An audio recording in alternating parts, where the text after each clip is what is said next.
All right. Can you all see my screen? Cool. All right. So we're going to talk about budgeting and saving. So first, we're going to talk about budgeting. So one of the things to think about, the first step you want to do when you think about budgeting is kind of do some evaluation and do some self-reflection, right? Why are you buying this item? Why do you want this item? Um, what is the purchase behind it? Is it trying to make up for something else in your life that maybe is missing? Is there a cheaper alternative? I know growing up, my mom always bought generic everything. And I always was like, why do you do that? And she was like, it's the same thing, it's just cheaper. And I just never understood that. Now that I got older, I totally get it, but younger, I didn't quite understand it. So you want to kind of, see what your relationship is with money and see, are you somebody that, you're very easy to just be like, yep, here's my wallet, swipe my card, like whatever. Or are you someone that's more kind of reserved, like, nope, I'm going to hold on to this for a rainy day. So one thing that we want to look at is a spending plan. So this is, some people like to say, don't do a budget because budget kind of has a kind of restricting manner to it. Some people associate it as like, no, it's so limiting. I would rather have a spending plan. So a spending plan is basically, you have 3 steps. The first step is you're going to look to see what is your income. So what is all the money that you have coming in? So look, if you have jobs, if you have financial aid, if you have an allowance that you get from your parents, like whatever it is, look at all of those amounts, add them up. And then the next step is look to see what all your monthly expenses are. What is everything that is going out? And then you're going to subtract everything that you have coming in versus everything you have going out. How much money do you have left over? Is it a lot? Is it a little bit? Is it in the negative? Those are all the things you kind of want to pay attention. If it's going into the negative, then that means you are spending more money than you are getting. And that's going to quickly build a deeper and deeper hole. So we want to make sure we're taking a look. By all means, you do not have to always do this every single month. You can kind of start doing this a couple months and get a good kind of estimate, because you'll kind of know like, okay, every month I have my phone bill, every month I have this, I have your regular expenses, and you can kind of say, okay, this is roughly what it ends up being, this is the average it is every month of my expenses. Of course, there's always going to be unforeseen circumstances that happen. You have a flat tire, you get in a car accident, whatever it is, your laptop crashes, that you have to do a little bit extra. But this would at least give you a good general understanding of what your spending plan is, right? That way you know what you can and what you can't do. And it's very important for you to know what you can and can't do, so that way you are set up for the future and you're not digging yourself a hole when you don't have to. So this is a quote from Terry Calston. Spending is not the enemy, but when we allow social pressure or other forces to lure us into spending beyond our means, it can impact long-term financial stability and become a larger problem. So, spending money, that's not the issue. It's, you want to kind of figure out, why are you spending it? Are you spending beyond what you have, right? So you want to make sure that you take some time to do that reflection. All right. So this is something that I'm sure you've all seen. It's cheesy. Yeah, I get it. But it hits the point, right? So you want to look and see, very often we think in the now, right? As a society, we think right now, right this second, my stomach is grumbling. I am starving. Right this second, My eyes are so heavy. I'm falling asleep. I stayed up way too late. I need caffeine. And you go and you satisfy that necessity that you need. And then the next day happens and you do it again. And then the next day happens and then you do it again. And rinse and repeat, rinse and repeat, rinse and repeat. And then eventually, before you know it, you're spending $1,000 on coffee because you bought a coffee every single day for the whole year. Um, Also, if you're getting yourself a cheeseburger, right? You're getting yourself a burger from a fast food restaurant, whatever your guilty pleasure place is. Um, you can get one, you can kind of do it as a treat, right? Like, okay, I'll get one once a month. I'll go to McDonald's once a month, versus I'll go once a week. That's $200 difference between one and the other. So my mom used to always say, "Hay comida en la casa," right? And I hated it. I remember being like, "Mom, can we go to McDonald's? Can we go to McDonald's?" And she was like, "Nope, hay comida en la casa. Hay frijoles, hay whatever it is." And it was always really like, discouraging as a kid because you're like, "Oh, I just wanted that Happy Meal. Like, I want the toy. I want the this. I want the that." And if you look at these numbers and rather than eating out every single day and, a couple days of the week, um, or the majority of the week, you're eating at home, you're making your coffee at home, you're going to be saving so much money, that you could be saving up for, a really nice meal rather than just going to McDonald's. Maybe you can go to like a five-star restaurant because you saved up all that money that you were normally spending and you can afford to do really nice dinner now. So just things to keep in mind. Look at those, it adds up. So this is a very blurry picture, but I like it because it kind of hits the point at home of where our money is going. So Generation Z and millennials are more likely to spend on experiences because of something they saw on social media. So keep that in mind. When you are aimlessly scrolling your Facebook, Instagram, um, whatever the thing that you like to use your social media time with, you're going to see ads. You're going to see all these influencers posting links to different things. And, you think about something and then you see a Facebook ad about it, or anything like that. That's how they're trying to market to you, right? They're trying to market to you and they're trying to be like, look at this amazing water bottle. You need this water bottle. It's amazing. You can have it for the low price of whatever it is. So just be really careful. Yeah, what Lydia said, you do not pay for the product, you are the product. Your money is super important. And they know that your generation is looking and is paying attention. So that is why you're seeing those. Also, we see that Generation Z and millennials are also more likely to spend more on things they can do with their friends, right? So that's, of course, this was pre-pandemic, but that's also a really nice thing, right? So you see a lot of those places that are like, oh, group discounts. If you go with a group, you get like more bang for your buck. You get to go and you book like trips, you do all those different things. They're more likely to want to do things as a group. All right. If you Google budget, sample budget, you're going to find thousands and thousands of different types of budgets and things available out there. One thing, the most common type of budgeting kind of system is the 50-20-30 rule.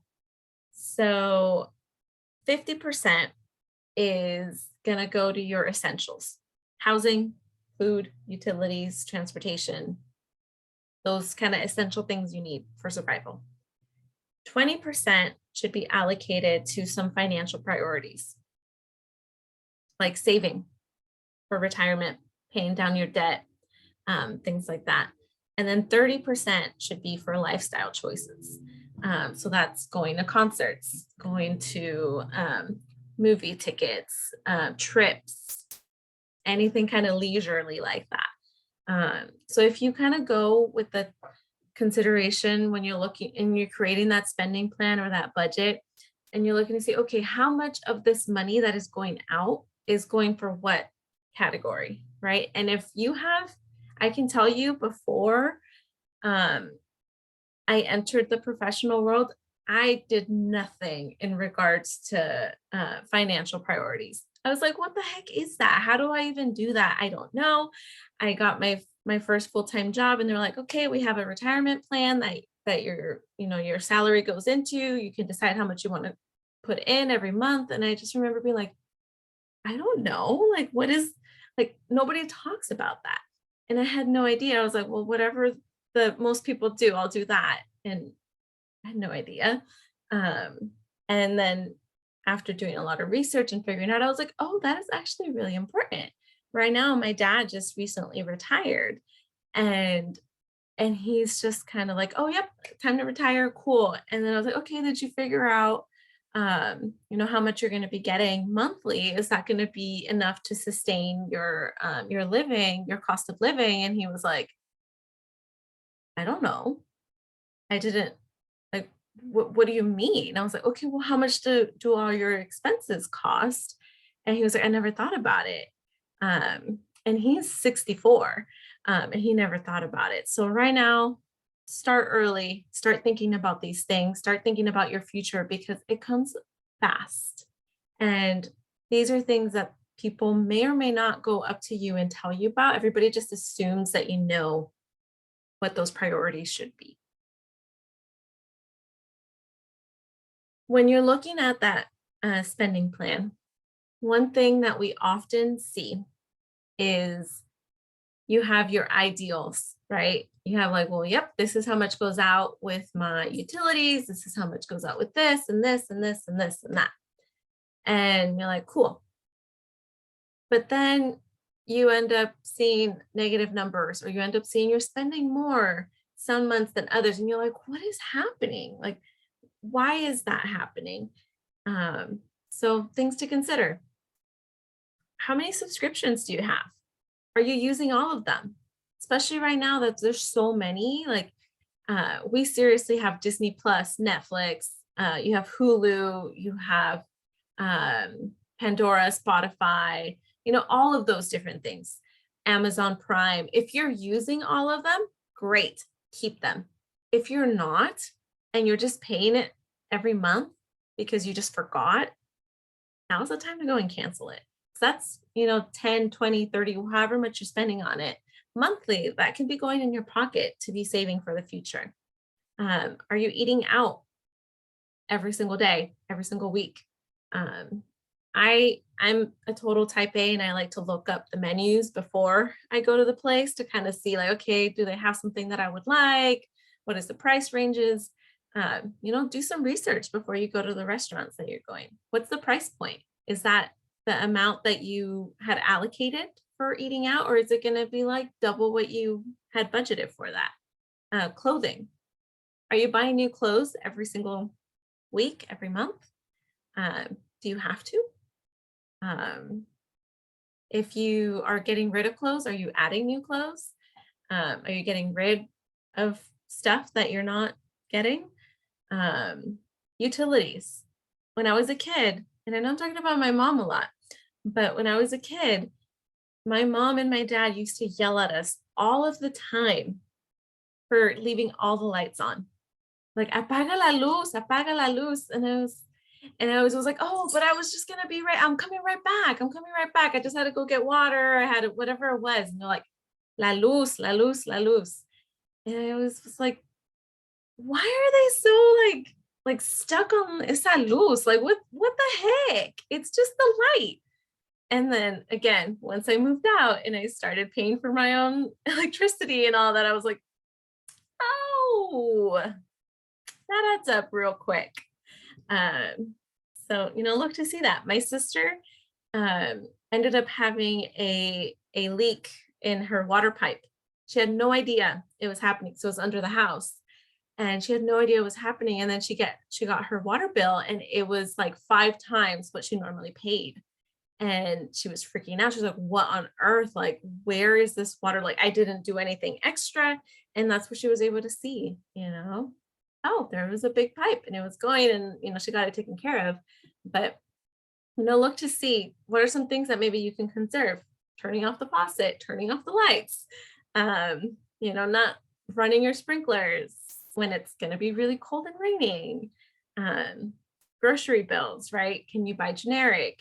Can you maybe go to like Costco and get like wholesale food rather than getting stuff every week? Okay, so I am going to, oh yeah, gas prices are crazy. I am going to attach some handouts that I want you to just kind of think about them. And if you have time during the weekend, I know you all have some important things on the weekend that sound like really fun. But I just put them in the chat. So I want you to kind of start thinking, what are some goals that you have, right? I think it's very important as a person to have goals. Health goals, financial goals, educational goals, professional goals, personal goals, every kind of goals. One of those goals you should have is financial, because that is part of our wellness.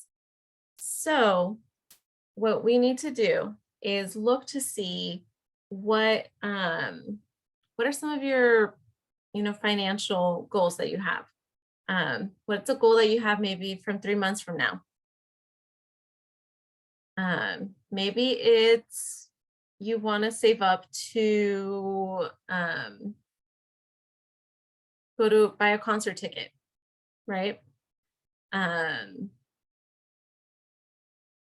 can share what I'm doing. So a part of my grad program, I'm trying to go to Costa Rica this summer on a faculty-led trip, but it's very, very expensive.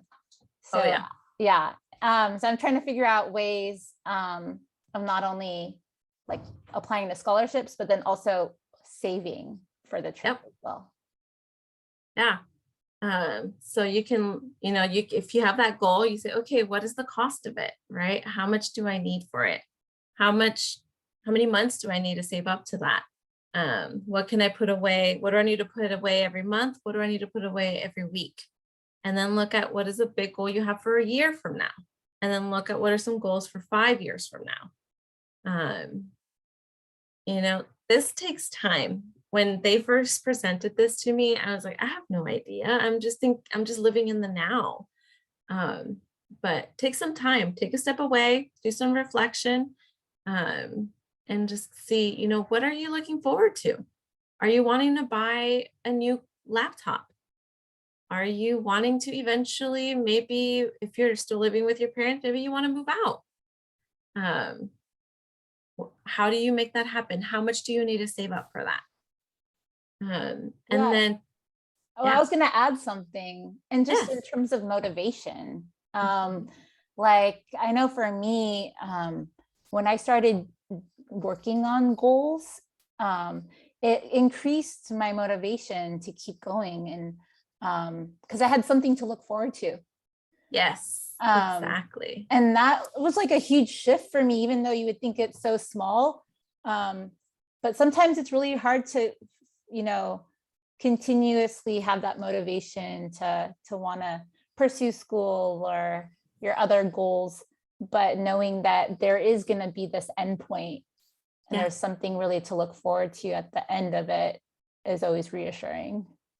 Yeah, it's one of the reasons why when you're in college, you're so focused, because you want to get to that stage, right? That's your goal. You want that diploma. You want to walk across that stage and be greeted at the end by your family, your friends, your loved one, your support system. You are wanting that. And that is what makes these days, when you are busy catching up with all the reading, all the projects, all the essays, all the tests, that's what makes it worth it, right? When you're sitting there and you're like, oh my God, I have to read 500 pages. I have to write a 5-page essay. You add the whole list of things. and you're like, why am I doing this? That's why, because you want that degree. You want to be able to do that. And it's the same thing with your financial health, right? What is that goal? What are you working towards? What is it that you want?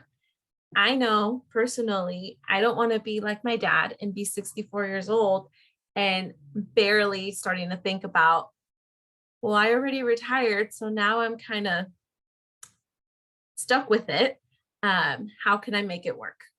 I want to be able to think about that now. So that way, when I am that age, I know I'm okay. I know I will be okay. And I know my family is going to be okay because I did the hard work of preparing and planning ahead. So, the other handout that I put in the chat is also this personal budget. So, in the personal budget, it's going to detail in some sample placeholder items. You may or may not have any values in those. And there may be some other values that are not on there that you do have. So go in there and kind of figure out what is it that you're paying? What are you budgeting for it? What is it that you actually received? What is it that you actually spent? Did you go over? Did you go under what you were what you were thinking it was going to be? This is a good kind of starting point in case, I mean, like I said, if you Google budgets, you're going to find 100 different versions, but this is one that one of our consultants gave us, and it's a pretty good start. So that would be a good place to start. And I would add something if that's okay. Yeah, totally. So when I first started doing this, I was super critical of myself. Like, I was like, oh my God. And it was hard realizing that I necessarily wasn't spending my money in the ways that I wanted to. And so I would definitely beat myself up about that a lot. But I think that would lead to the situation getting a little worse before better. So just keep that in mind. Be gentle with yourself. It's going to be a learning process. It's going to take time and practice, and it's okay if it doesn't go perfectly the first time. Yeah, 100%. It's trial and error. You're going to have some months that you're going to be like, that was great. I was beautiful. You're going to have some months where you're going to be like, what on earth? Where did all my money go? I don't remember making those purchases at all. Yeah, Michelle, you have a question? It's actually not a question. I just an observation, maybe a comment, and you can critique it. But I'm thinking about like the stability of what you're referencing, how important it is for our, our financial and our mental psyche and our emotional, because we see people get into financial crises because maybe they lose a job or something shifts in their life unexpectedly, and that can have a huge impact on people.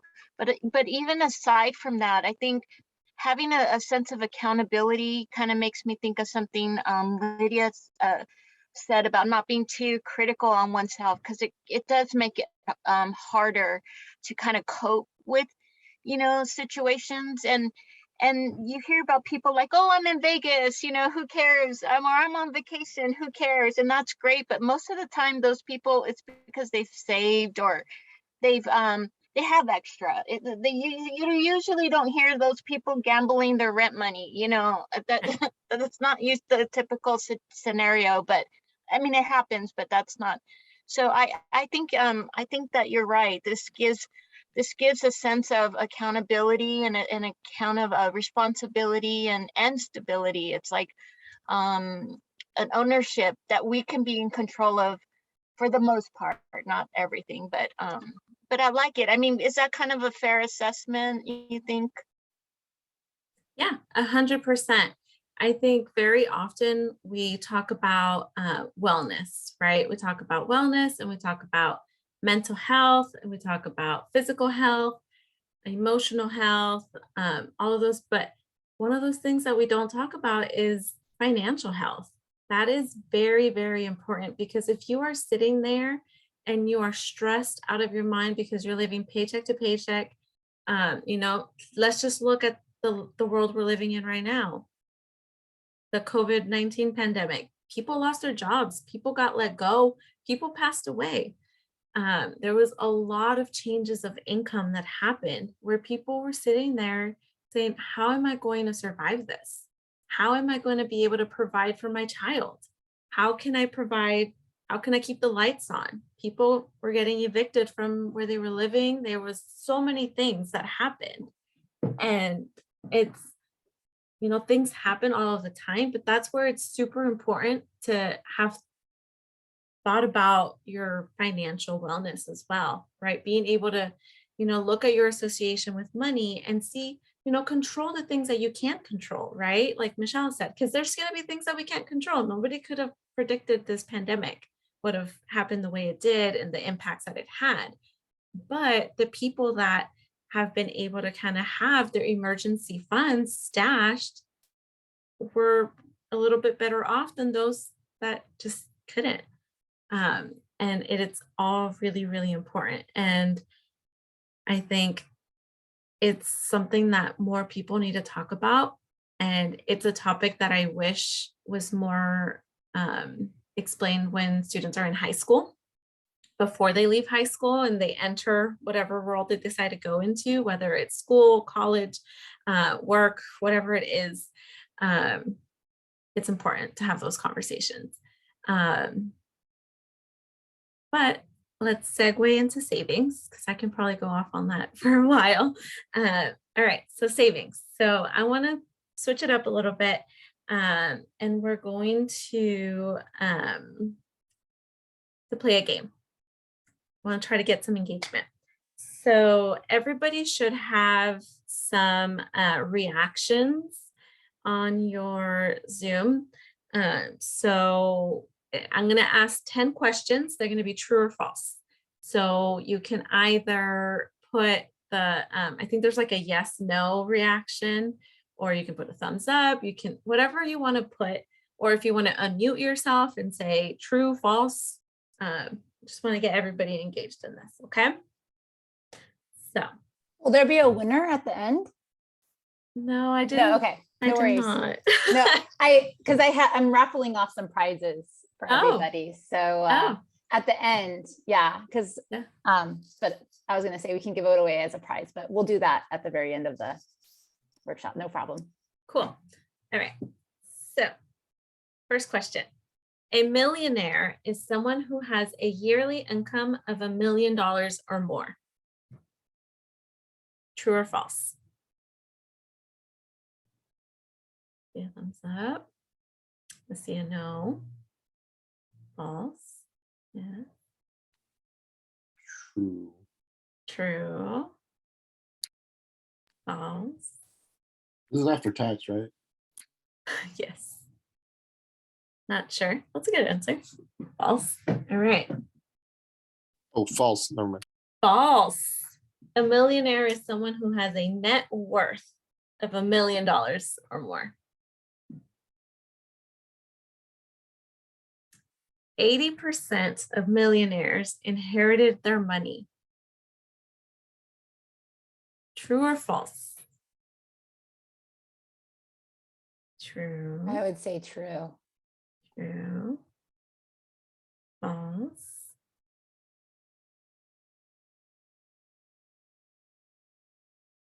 True, true. All right. False. Only 19% of millionaires were given any amount or wealth from families. That one surprised me.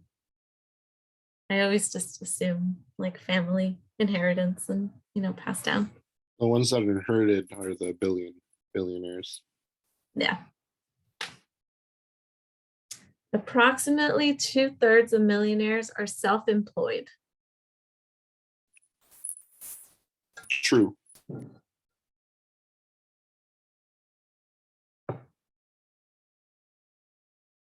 Okay. See overwhelming truths. Correct. True. 75% of millionaires are self-employed and consider themselves to be entrepreneurs? All right, next question.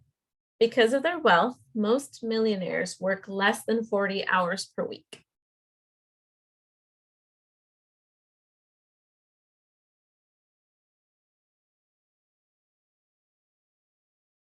True, false, true, true, false.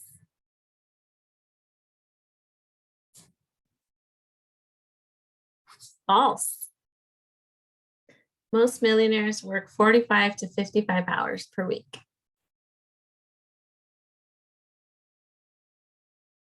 Most millionaires are college graduates.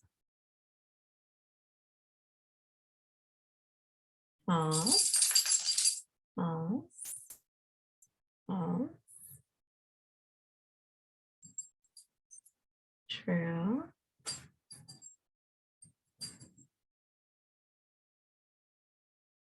True.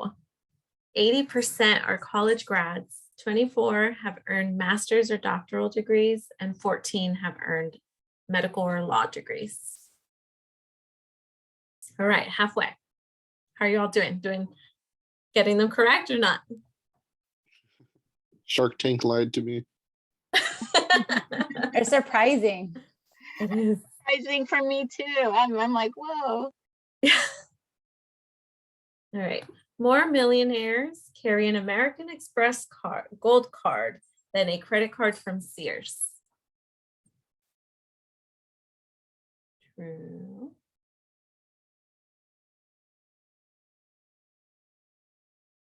I think a lot of unknowns on this one. True.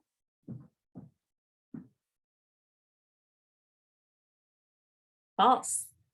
28.6% of millionaires have an American Express gold card. 43% have a Sears card. And this is old, Sears is now bankrupt, but I was about to say Sears doesn't exist anymore. I mean, except for like 3 stores. So it wouldn't make sense to be at a Sears card. yeah. Can replace it with, whatever other Target store. card. Yeah, Target. Kmart's also went bankrupt. Walmart. Single people are often more millionaires than married people.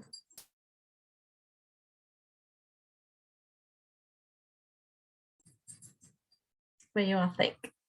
False. True. True, false. True. True. False. Okay. True. False. Millionaires tend to be married and stay married. That one was surprising for me. Don't we lose a lot of millionaires if they get a divorce? Mm-hmm. Yep. But that's where people have prenups, right? They make all those arrangements so that they're protecting their net worth. If something were to go awry, their financial stability is still protected. All right, the majority of millionaires drive a current model of luxury import car. False, false, false, false, false. Only 23% of millionaires drive a current year car. 9.4% drive a Ford, and 8.8% drive a Cadillac.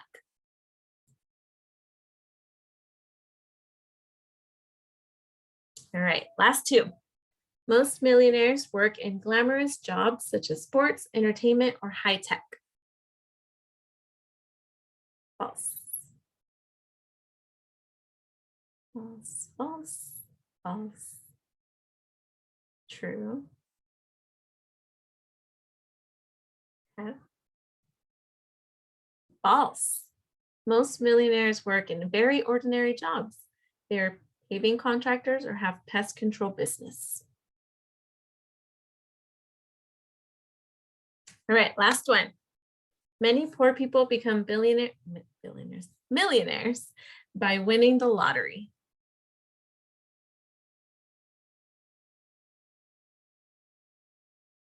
false, false, false, false, falsa.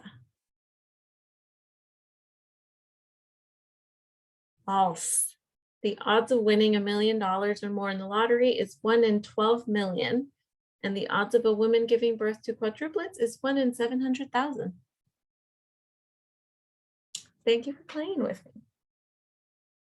So, That was good. yeah. No, literally, like stuff. Good one. Yeah.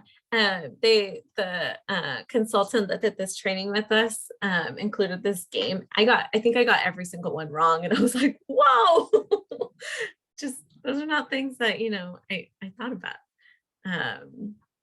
So yeah, seriously, Lydia, like if you were to win the lottery, what would you do with the money, you know?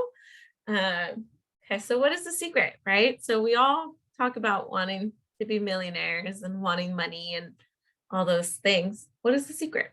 The secret for these people is they live within their income or they live below their income, right? So that's where the first part that we talked about, the budget, was really important for you to figure out what is your, you know, your spending plan. How much do you have left over? Do you have, so that way when you have that amount, you can make sure that you're living within that and you're not spending more. And if you want to live more frugal and live below that, then you're setting yourself up to be okay. Yeah, crypto is a whole world that I know nothing about. Actually, I think I heard that if you win the lottery, it's like the worst thing that can ever happen to you. Like it's cool to be able to buy like a car and stuff like that easily, but you also have to think that those millionaires have other people like their family members that are pretty well off too, because they grew up with them. What do you call it? They built their wealth with them. But if let's say you just all of a sudden get 100 mil, what is your broke family member going to ask you? Let me get some. That's how people die. Yep, that's where people come out of the woodwork. You're like, oh, do you remember me? We go way back. And you're like, I met you once know and you. gave me $2,000. So if you ever win, though, if you ever were to win, you have to remain anonymous and not tell anyone. I'll go to Idaho. Nobody goes to Idaho. Yeah, nobody goes there. But yeah, they come out of nowhere with those. Okay. So one thing that that we can do when you are thinking about saving is pay yourself first, right? So this is a concept that when I first heard about it, kind of made my head explode because I was telling people, how on earth am I ever going to save?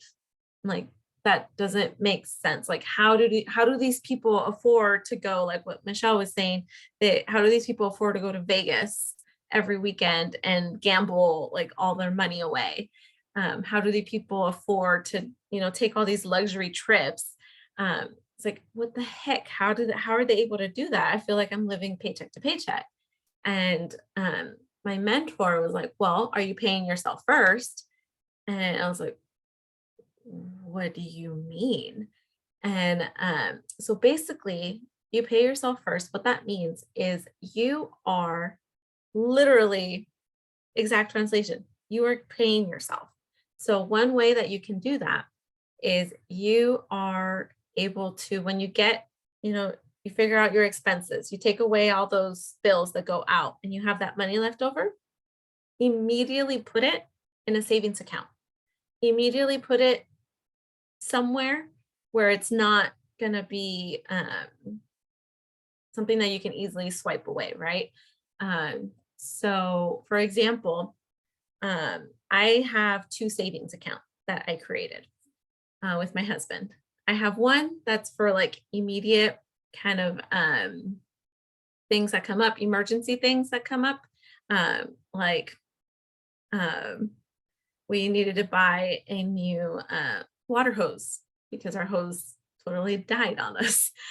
You know, being able to do things like that. Or a better example is I had a nail on my tire and I was able to take money from there to be able to pay for it. And then I have a second savings account that's more long-term, right? So that's where I was putting away money every month. We were putting away money every month to go into that account to help for long-term expenses. We use that to be able to put in our down payment for the house that we bought. Because we always put money in there, and it just always went in there, and we never took money out. Money only went in and never came out. So it kind of makes it so that that is money that you are literally putting away, and it's yours, right? So it's like you're hiding your own money, but it's your own money. And it provides you to be able to do what you want to do with it, right? So if something comes up, you're okay. It kind of creates that buffer for you so that if something were to go wrong, you're okay. Some ways that people do this, pay yourself first, is, nobody really writes checks anymore, but you can write a check. You can set up as a automatic transfer in your bank.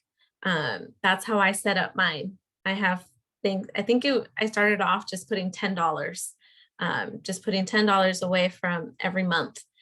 You can move it to whatever is more comfortable for you.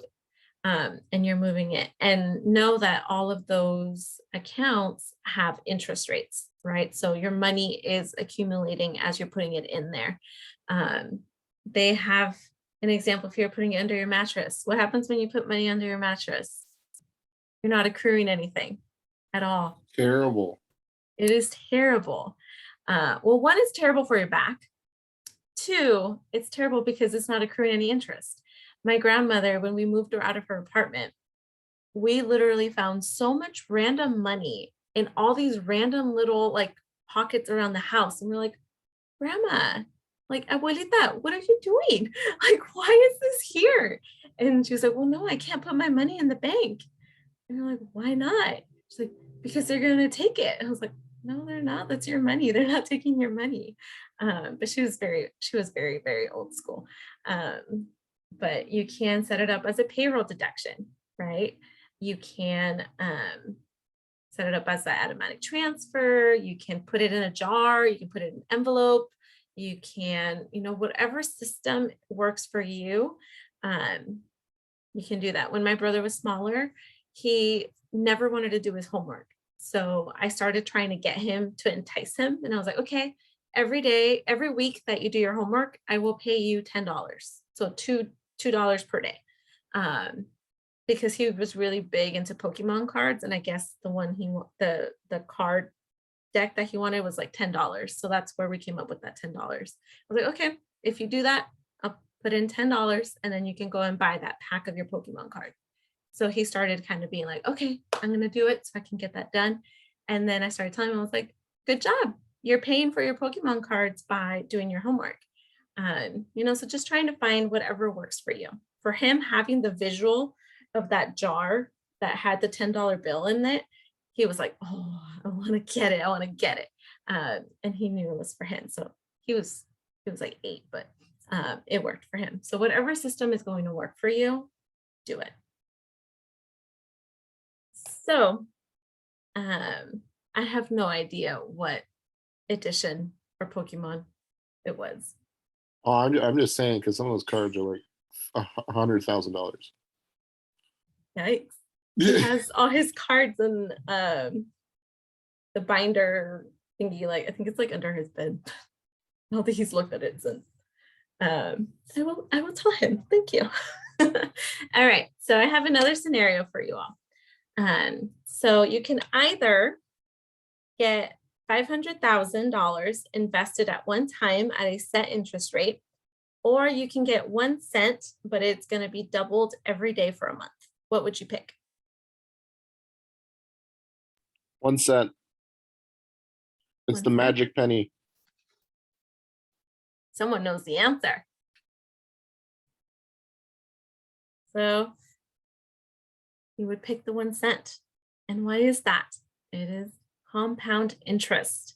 So when you are making your savings accounts, you're going to see things that say simple interest rate, compound interest rate.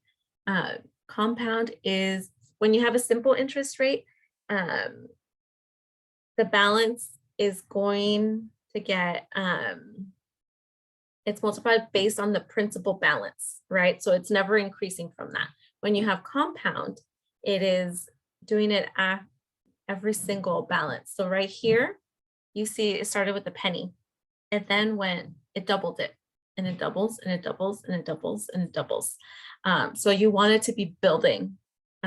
If you can, you want it to be a compound interest. So that way your money is making money. Good job. It's important. I'm so glad that they're teaching that in accounting classes. So here's the simple interest that I was saying. So the simple is calculated on the original principal only, and then the compound is after each period. So you can see here, $10 is what you put in. For the simple one, it's just literally 110, 120, 130, 140. When you do the compound, it's adding the extra after every one. So look, you have 150 compared to 161. So it's $11. You started off with the same amount, 110, but your money made you money. So if you are able, whenever you go make one of these savings accounts, CDs, whatever it is, look to see what the interest rates are and look to see if it is compound or if it is simple. You want the compound if you can, because you're not doing any work and your money's doing the work for you. That's the best kind of work there is. All right. So what are the big five? We have big 5 financial major risks. One of them is market risk, financial risk, purchasing power or inflation risk, and interest rate risk and fraud risk. So these are the things that that kind of will have an impact. So inflation right now is crazy. We are experiencing that right now in the world we're in. Milk, gas, everything is just so much more expensive. Market risk. I think everybody heard about the market crashing. There was the housing market that crashed. There was, all these things are just, the stocks are going down. Stocks always go up and down, but there's been some pretty huge dips and things. Fraud, that is a very big thing that we're seeing in the world. So we want to be, you kind of want to pay attention to what are some things that can happen, right? Purchasing power. When I was getting ready to buy my house and we met with the lender, they were like, okay, well, they were asking for all of our money, right? So what is the risk that we bring into the bank, right? What are our debts? Are we, what's our credit score? Are we somebody that would be, they can kind of trust with their money and they know they're going to get their money back? Or are we somebody that has really low credit score? We have a whole bunch of debt and we are always late on our payments. Those are all the things they're going to be looking at. So some common products that we like to, that are out there, I guess is a better word. We have some saving products. One of them is saving account, right? Just a plain regular savings account with whatever bank you use, Bank of America, Bay Federal, Chase, Wells Fargo. There's all the different ones. They all have their own savings account. Look at the interest rates with those. Certificate of deposits. Certificate of deposits are basically money that you put in and you're not able to touch it for whatever predetermined amount that you are that you set before you put it, and then that whole time your money is accumulating. So you can put $5,000 in the bank in a CD account and you say, okay, I'm not going to touch it for 5 years, 10 years. When you come back to it, that money, depending on what your interest rate was, and if it was simple or compound, it's going to be accumulating and you're doing nothing. You just put it in and then You go, it's like you drop it off at the shop and then you pick it up and it's a whole new amount. Money market funds, series savings bonds. So there's so many different kind of saving things out there. We also have investments. So you hear about stocks a lot, different bonds, mutual funds. There's all these different things. The investment world out there, there's so many different things you can do, where you put in your money, and depending on what your risk analysis is, you decide what you want to do. One of my good friends from grad school, she bought stocks in Tesla, and she bought the stocks in Tesla when they first went public because she really loved the company and she believed in it. And now she posts her thing. It's like 10, 15, 20 million times more than what she put in. And she's like, I am so glad I took that risk. I never would have taken it. And she felt confident to do those things. And she talks a whole lot about how it was terrifying for her to put in as a Latina, a person of color, as a Latina, like she didn't feel like she can participate into that world. And she did all this research and she was like, you know what? No, I'm going to take up space in this. I belong there and I'm going to do it. My money is just as good as everybody else's money. And now she is thriving. She is building a whole house like from scratch. Like it's amazing to see that. So don't be intimidated. There's space there for you. Nice. So this is the risk analysis I was saying, right? So you're going to have things that are going to be higher risk, but the things that are higher risk are going to have a higher return. The things that are lower risk are going to have a lower return. So collectibles, right? Somebody was talking about Pokemon cards potentially being worth $100,000. It depends if you have the good card or if you don't. The Beanie Babies, right? There was a time where everybody was collecting them and was like, nope, they need to stay in the bag. You can't open them. They're going to be worth so much money. And now, are they? Are they not? It depends on the audience, right? There's probably somebody out there that's like, oh, I'm still looking for that one specific bear and I will pay whatever it is to get it. But it's a gamble. Things like having cash, having irregular savings accounts, that's not very much risk. And you put in what you get out and vice versa. So kind of take a step and kind of do that reflection, right? What are you willing to risk? And before you take any of those risks, talk with an accountant, talk with somebody that, knows your money, knows your portfolio, and says like, this would be a good opportunity for you, or it's probably not going to be good. So what are some keys for investment success? I don't know why there's a random apostrophe in there. Sorry about that. So you want to develop your plan, whatever your plan is, to what your financial goals are, right? So we were talking a lot about what those financial goals, financial stability, financial wellness, what is that? How can you tie your investment opportunities to that? That way you're still really passionate and you're moving forward with that. What are some ways you can diversify your portfolio, right? So that way you don't just have pure of one thing in case that one thing falls through for whatever reason, you have something else in there. Can you invest in the long term rather than the short term? I'm a very impatient person, and that is something I struggle with, is being able to not see it for a very long time. Have some realistic expectations, right? So I made the example, my friend Melissa from grad school that is thriving now. She's one of the lucky few that was able to kind of get ahead. Know that just because one person did it doesn't mean the entire world's going to do it. You want to be able to go in and do your research, but also have some realistic expectations that it may or may not work out for you. Everybody's case is going to be very different. And if you want to take the risk, awesome.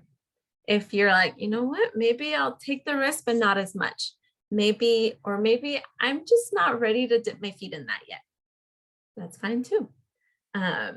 One thing you want to be really careful with is all those too good to be trues, right? I can't tell you how many of my high school friends send me messages on Facebook and Instagram saying, oh, can you support me? If you donate this much money, you will get, all those pyramid schemes that you hear about. You want to be really careful with all of those. If it sounds too good to be true, it's going to be too good to be true. Make sure that you're doing your research with your money. Your money is very important and it's very sacred and it is yours. You worked hard for it. You, your family, whatever the money came from, you worked hard for it. And you don't just want to, just take it away just like that.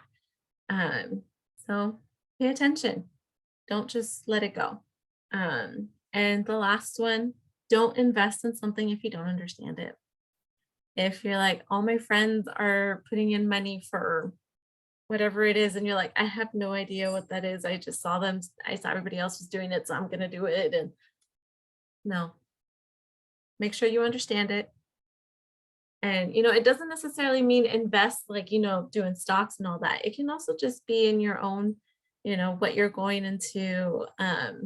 Everybody's buying a new purse. Then you're like, oh, that purse seems really nice. Just because everybody's doing it doesn't mean you have to. Yeah, FOMO. FOMO is a real thing. You can ask my toddler.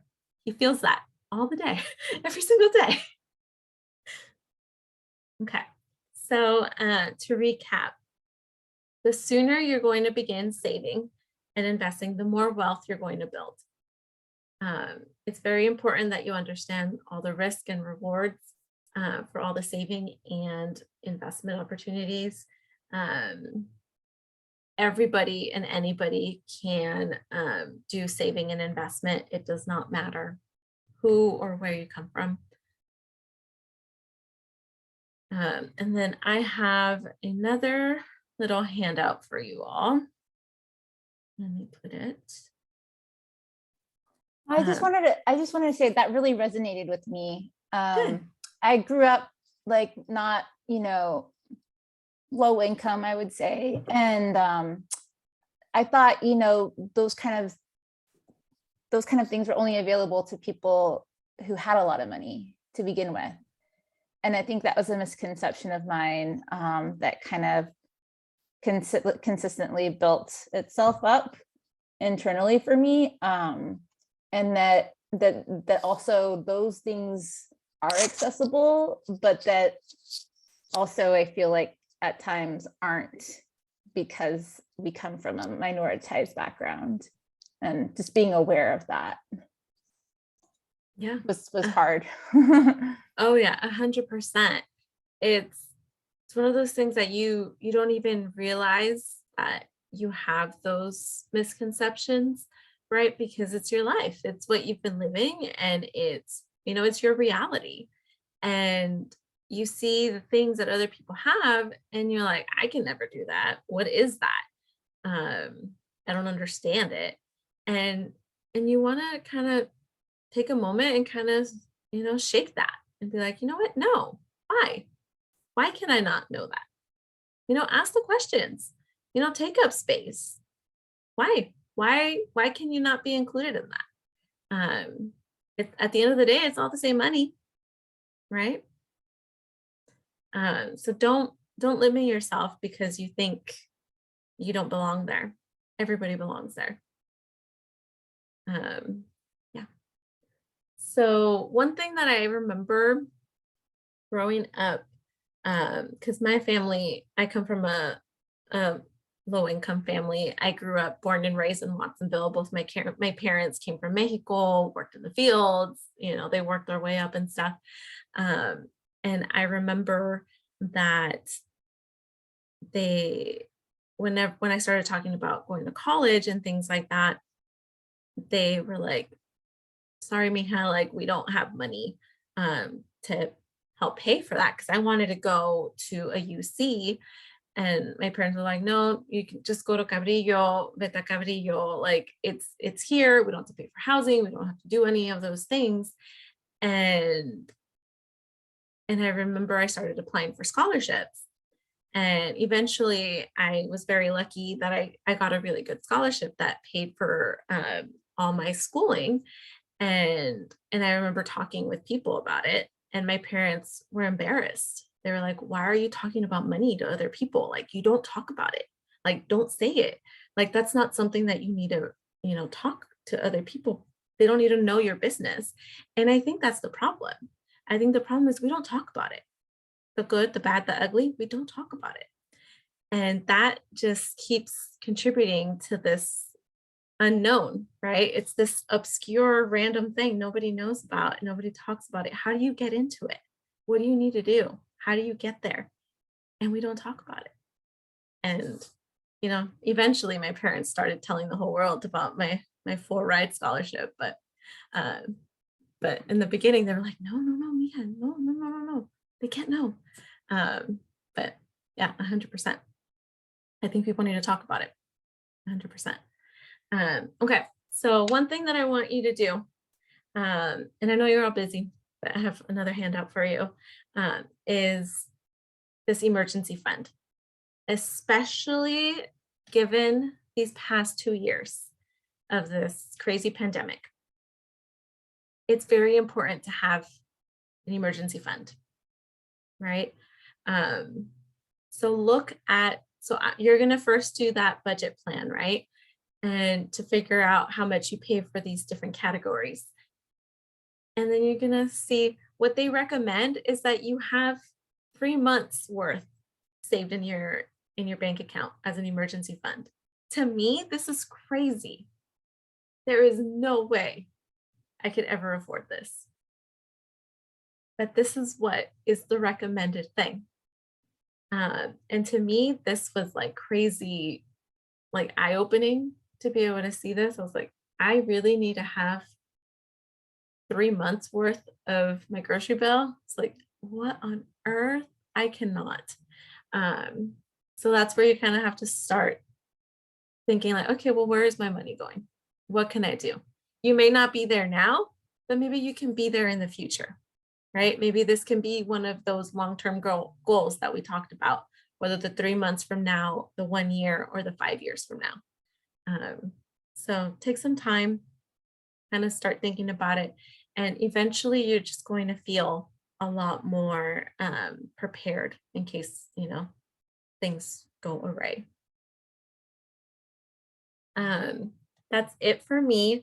I do want to put in a plug for our financial wellness Canvas course that we have on our website. In case you have not already signed up for it, it is a free self-paced class. It has 15 modules. Each module takes you like 10 minutes. And it goes into a lot more depth into these topics that I talked about, as well as credit, fraud, financial, your relationship with money. It kind of talks about all these other topics that are all related as well. So if you haven't already, please sign up for it.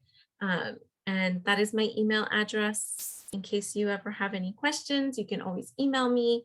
I do have Mondays blocked off for appointments for you all, but if Mondays does not work for you, you can always just email me and we can find a different time.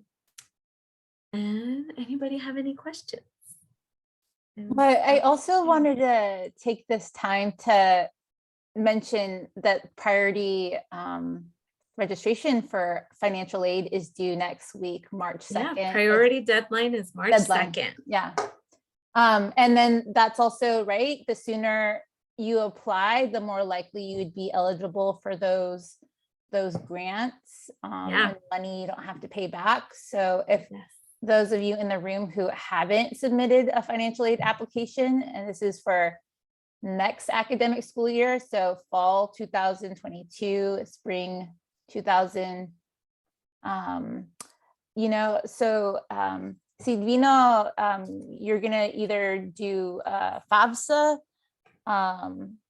application or a California Dream Act, and I can forward you that information. But like Magdalena said, she's also available on Mondays and designates that time from 2 to 5 p.m. to see 2+2 students. And you can schedule an appointment with her on the Canvas DMCP Canvas shell. Yeah, and we also are having a workshop on Tuesday, March 1st from 3 to 5 p.m. Via Zoom. It's called Cash for College. You can log in and one of our advisors is actually going to walk through the entire presentation. And then all of the advisors are going to be there and we're going to be available to meet with students one-on-one in breakout rooms. So in case you haven't already filled out your application, log in on Tuesday, March 1st from 3 to 5. And the link is on our calendar, which Lydia just put the link to our website. Just go all the way down, the calendar's at the bottom, and then go to the